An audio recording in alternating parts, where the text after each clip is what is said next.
Fala pessoal do primeiro ano do Colégio e Curso Universo, tudo bem? Aqui mais uma vez aula de História da Arte com o professor Pedro Henrique. E primeiramente quero falar para vocês que estamos entrando em um novo módulo, tá? Então se atentem aí ao livro. Então nesse módulo a gente tem algumas características da arte muito distintas daquilo que a gente viu na Antiguidade Oriental. Agora a gente vai falar mais na parte do Ocidente, tá? E todas essas manifestações artísticas que nós sabemos que são múltiplas, elas vão ter um caráter e vão ter várias características, vários elementos e vários pontos ali principais que vão se diferenciar de outras manifestações que já conhecemos em outras aulas, tá? Então, como coloquei aqui para vocês, história da arte, a arte grega, dos mitos à filosofia. Então, aqui é uma introdução, tá? Sei que vocês já estão nesse conteúdo, tá? Nesse assunto em História Geral com o professor Rafael, tá? Inclusive tem uma aula sensacional aí no canal da escola para vocês, tá? Que o professor preparou. Então a gente vai seguindo nesse mesmo ritmo, tá? Lembrando que lá é História Geral, ele vai ver ali aspectos políticos, sociais, econômicos, tá? Religiosos também. E aqui a gente vai atrelar todas essas condições mais na parte artística, tá? Até porque nossa disciplina ela é específica em História da Arte, tá? Então, sem mais delongas, essa nossa aula aqui, ela tem como objetivo fazer uma introdução dentro do que é essa manifestação artística nesse período grego, tá? Então essa parte da civilização grega que tem lá no livro de vocês e que vocês já tiveram aula, é claro que esses pormenores, a parte política, a parte de sociedade, todas essas relações que vão culminar ali e vão começar a se desenvolver toda a característica ali da arte dentro daquele período da antiguidade, tá? Então hoje a gente vai centralizar na parte mais das ideias, tá? Dos mitos, da fábula, daquilo que é contado, tá? E também vai falar um pouco sobre a filosofia. Então separei aqui dois slides, tá? Super importante para vocês entenderem esse primeiro panorama do lado artístico dentro da Grécia Antiga, beleza? Então vamos lá. Ó, trouxe esse primeiro slide aqui e eu quero que vocês anotem aí no caderno, tá? Essas características que são de suma importância para a gente ter um conhecimento de qualidade dentro da perspectiva artística na Grécia Antiga, tá? Então eu coloquei lá em cima, ó, mitos, deuses e tradições orais. Como vocês sabem, tá puxando para falar um pouco sobre a sociedade grega no elemento principal do lado religioso. A gente sabe, como vocês já viram, que eles têm um caráter politeísta, ou seja, é justamente a crença em duas ou mais divindades, tá? É justamente aquela fé, aquela crença, vários rituais, vários dogmas religiosos que ele vai começar a atender e a aclamar várias divindades, tá? Quando a gente fala do monoteísmo, pela palavra a gente já sabe, monoteísmo, então claro, a crença em apenas um Deus, tá? Então é como se fosse o cristianismo, só que nesse período o politeísmo ele sempre foi muito forte, tá? E ele influenciou toda aquela região da Grécia Antiga, e essa região influenciada por esses mitos, por essas tradições religiosas, eles vão influenciar outros setores da sociedade como a parte artística, tá? A gente sabe que a religião, ela tem um poder muito forte de influência, tá? Então, onde ela passa, ela acaba deixando alguns resquícios e ela acaba influenciando de maneira direta ou indireta aquela localidade. E foi assim na Grécia Antiga e foi assim dentro do panorama da arte, tá? Então coloquei aqui para vocês lá em cima, ó, primeira setinha para vocês se atentarem, ó, oralidade fluida e transformadora. O que é que eu quero dizer com isso? A oralidade dentro do povo grego, ela era muito peculiar. Quando a gente fala de oralidade, a gente está falando de todo aquele tipo de discurso, todas as frases, tudo aquilo que é dito, tudo aquilo que é narrado, tá? Então essa é a oralidade. É como se fosse a relação de trabalho, a funcionalidade ali do professor em sala de aula. É aquilo de discursar, de passar, de transmitir conhecimento, tá? É claro que não precisa ser um conhecimento científico, pode ser apenas um comentário, pode ser apenas uma falácia, um boato, tá? Mas esse instrumento oral, tá? Essa parte de nós nos comunicarmos, ela é muito importante e ela foi vista com outro caráter dentro da Grécia Antiga. Por quê? Porque muita gente tinha uma dialética muito grande, tá? Tinha uma maneira, tinha um linguajar muito bom devido ali a toda a educação, principalmente ali quando a gente está falando de Atenas, tá? Então esse pessoal ele começou a ter uma imaginação também diferenciada e começou a criar e a narrar alguns mitos que esses mitos eles foram sendo enraizados com o tempo ali na sociedade grega, e a sociedade ela foi transformando várias características próprias para criar uma moralidade, uma narrativa e um conjunto de mitos ali específico. Tá? Então, quando a gente está falando de mitos, a gente está falando de uma parte da mitologia, a gente está falando de uma história que ela vai sendo criada a partir do imaginário humano, tá? E ele começa a ser difundido dentro de uma sociedade, como por exemplo a gente fala do mito do Minotauro, como a gente está falando, por exemplo, vai lá para a Idade Média, então a gente está falando ali dos mitos das bruxas, tá? O tempo sombrio ali dentro da Idade Média. Então isso são fábulas, tá? São narrativas, são criações produzidas dentro de um certo período de acordo com várias influências, tá? Então, o segundo ponto que eu trago, que também está no livro de vocês, tá? É só vocês se atentarem lá, é justamente o mitos, que quando a gente está tratando ali da parte grega, que significa narrativa. Então, a narrativa, ela é essencial, tá? O fato de você narrar, a funcionalidade e o sentido que você coloca na narração, ela pode ser interpretada ali, de acordo com o povo, de acordo com a região, de acordo ali com o espaço e com o tempo em que aquele povo está sendo localizado, tá? Então a narrativa era essencial. Tudo é passado naquele meio através da oralidade. A gente sabe que os escritos eles começam a ter uma dinâmica também muito forte, mas quando a gente está falando em transmissão de ideias, quando a gente está falando ali transmissão de conteúdo, tá? De você passar conhecimento para próximas gerações, de você comentar, a gente está falando da oralidade, e isso dentro da Grécia Antiga era muito importante, essa tradição oral, tá?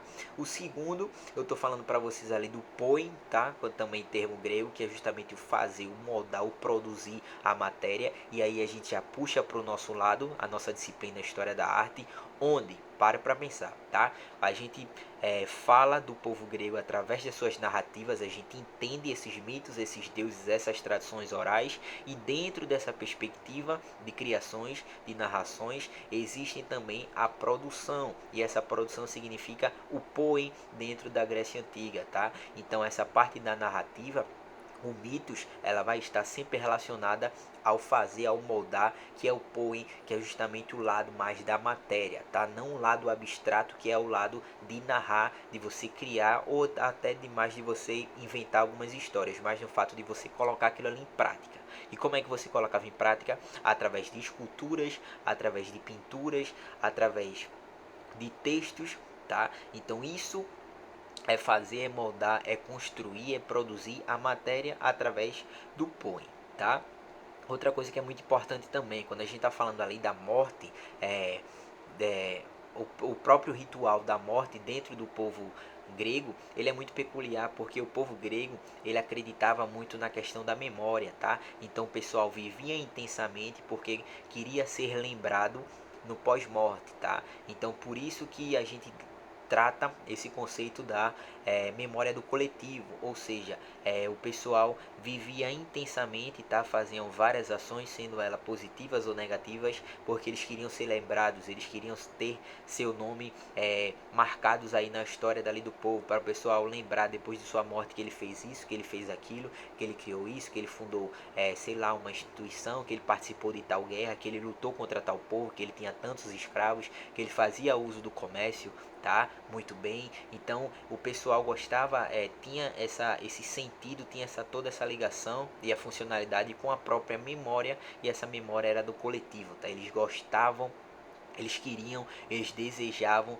serem lembrados na sua morte. Então todo esse ritual fazia parte, tá? Então é por isso também que os mitos, os deuses, eles foram sendo criados a partir de figuras humanas, tá? Então quando a gente está falando ali dentro da Grécia Antiga, o que é o próprio ser humano? O ser humano é aquele finito, tá? É aquele mortal, é aquele pecador, é aquele que erra, é aquele que comete várias ações que vai culminar com alguma coisa. Quando a gente está falando ali dos deuses, a gente está falando que ele tem características ali humanas, tá? Tem características de criaturas, de animais relacionados também à natureza, mas que eles têm sentimentos também humanos, tá? Eles sorriem, eles realmente estão em um dia bom, estão em um dia ruim, eles estão de bom humor ou não, tá? Eles têm vários sentimentos humanos ali.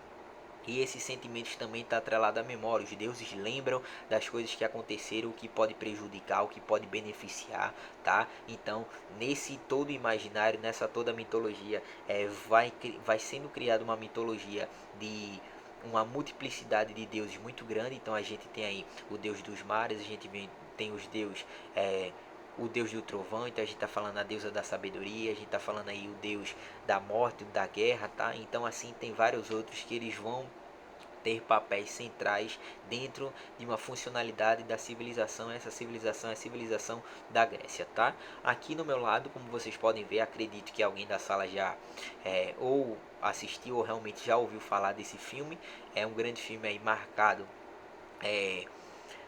por contar uma parte do contexto da Grécia Antiga. Esse contexto ele vai se atrelar mais à parte da mitologia, tá? Então aqui o personagem principal da saga Fúria de Titãs, tá? Que tem 2 filmes, é justamente Perseu. Esse Perseu ele é um semideus, ou seja, ele é filho de um deus com um mortal, com um ser humano, tá? Porque era muito comum os mitos serem criados dessa forma, dos deuses eles descerem, eles terem sentimentos pelos humanos e eles produzirem semideuses, tá? Então Perseu era filho de Zeus, tá? O deus mais importante ali, né? O dono do Olimpo é o deus dos deuses, tá? Então ele teve que ser chamado para poder lutar contra várias adversidades que aconteciam ali no mundo, tá? Então ele encontra várias criaturas, ele encontra, por exemplo, a Medusa, que é como ele tá ali segurando a cabeça dela, ele encontra com o Kraken, tá? Para salvar certa civilização, certa cidade. Então toda uma história vai sendo narrada através de heróis, através de semideuses, através de toda uma fábula que é contada dentro de uma conjuntura. Essa conjuntura é uma conjuntura religiosa, mas lembra que a religião ela vai influenciar tanto o lado político,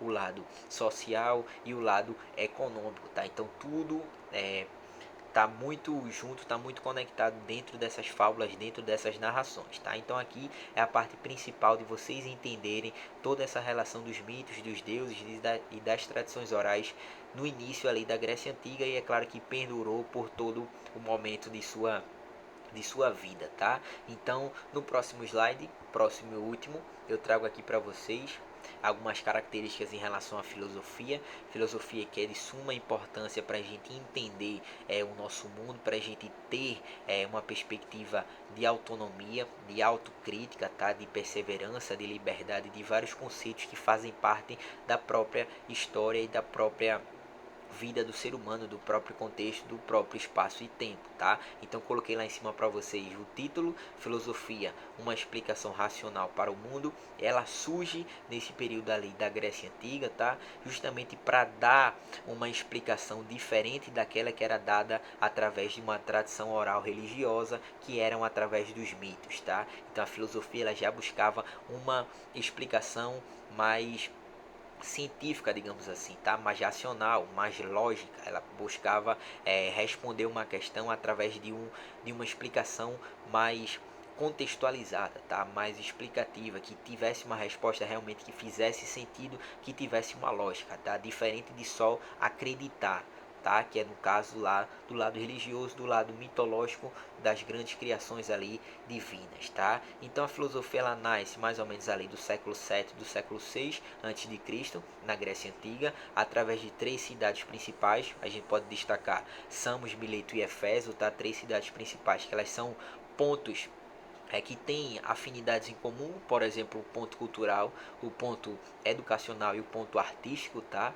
E o ponto turístico também, porque eram cidades comerciais onde passavam várias gente de várias localidades diferentes, tá? Ali na parte do ocidente, e essas cidades elas começaram a ter um pensamento diferente de outras localidades, e a filosofia ela surge nesse contexto, tá? Então eu coloquei ali para vocês, a primeira setinha, ela nasce do espanto, ou seja, da admiração das pessoas em tentar explicar o mundo de uma forma diferente da que estava sendo explicada. E qual era que estava sendo explicada? Através da mitologia grega, tá? Então ela se espanta com algumas perguntas que não têm respostas, com algumas perguntas que são atreladas sempre às divindades, com algumas perguntas que o ser humano nunca obtiveram respostas. Então todo esse jogo de perplexidade, de surpresa, ela nasce nesse período para poder dizer ao mundo que a gente pode pensar, que a gente pode ter uma logicidade, a gente pode ter uma estratégia de chegar a uma resposta mais coerente, tá? Então é por isso que ela nasce nesse contexto através do espanto, tá? Então coloquei na segunda setinha o sentido através da razão, do conhecimento, tá? Lembra que antes era através da fé, através de acreditar, ou seja, você seria um rei que daqui a 2 meses você ia batalhar e tentar conquistar outro território, então você clamava aí por o Deus da guerra para poder ter sucesso e êxito na sua batalha, tá? Isso é o lado religioso, isso é o lado da fé. Quando a gente está tratando da filosofia, a filosofia vai dar um conhecimento para esse rei de uma forma mais lógica, de uma forma mais racional, ou seja, estratégias de batalha, tá? Quantitativa ali do exército em relação a próprio armamento bélico, tal, o que pode usar, o que não pode, o que eles vão mais massacrar, o que vão pegar mais escravos. Então essa estratégia mais realista, mais concreta, tá? Então a filosofia ela vai ficar nessa linha. Então quando a gente está falando da filosofia, a gente está falando mais por um lado científico, racional. Quando a gente está falando da mitologia grega, a gente está falando mais na parte das divindades, dos mitos e das criações que são produzidas naquele momento. Beleza? Terceiro ponto é o que eu já venho explicando, rompimento com as crenças divinas. Então a filosofia ela vem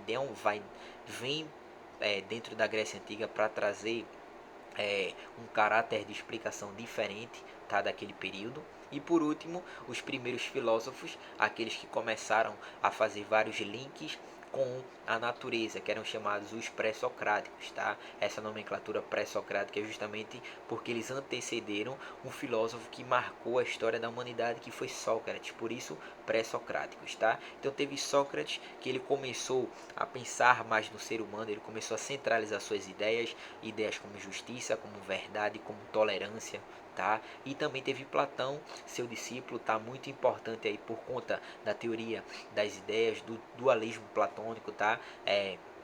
Do mito da caverna. Então aí são características que com certeza vocês vão entender dentro da própria disciplina de filosofia com o grande professor Luiz, tá? E aqui atrás uma pintura retratada por Rafael Sanzio, tá? Ali no período do Renascimento, falando ali da linha historiográfica, tá? Da linha histórica da escola de Atenas, tá? Então é justamente a reunião ali dos grandes filósofos que fizeram parte ali da antiguidade ocidental, que deram ao mundo um novo caráter de pensamento, uma nova realidade, um novo olhar sobre a sociedade, sobre sua história, sobre a sua experiência, tá? E aí, professor, e a nossa disciplina História da Arte, ela tem a ver com tudo isso? Sim, de suma importância, porque a filosofia ela é uma disciplina que ela vai surgir nesse período, praticamente ela é o pai e a mãe de todas as outras, tá? Inclusive até da própria arte, porque foi ela que deu a maneira do ser humano a pensar de uma forma mais lógica, de coerente e de mais explicativa, tá? De você tornar-se um crítico, tá? E assim outras disciplinas, outras áreas de conhecimento vão ganhando vez a partir da grande filosofia, tá? Então hoje a gente já conheceu um pouco sobre esse panorama da Grécia Antiga, desses mitos, deuses, tradições orais e também do nascimento da própria filosofia. E na próxima aula a gente já começa a falar um pouco especificamente sobre a produção artística nesse contexto da grande civilização da Grécia Antiga, beleza? Espero que vocês estejam todos bem e até semana que vem com a nossa próxima aula. Valeu!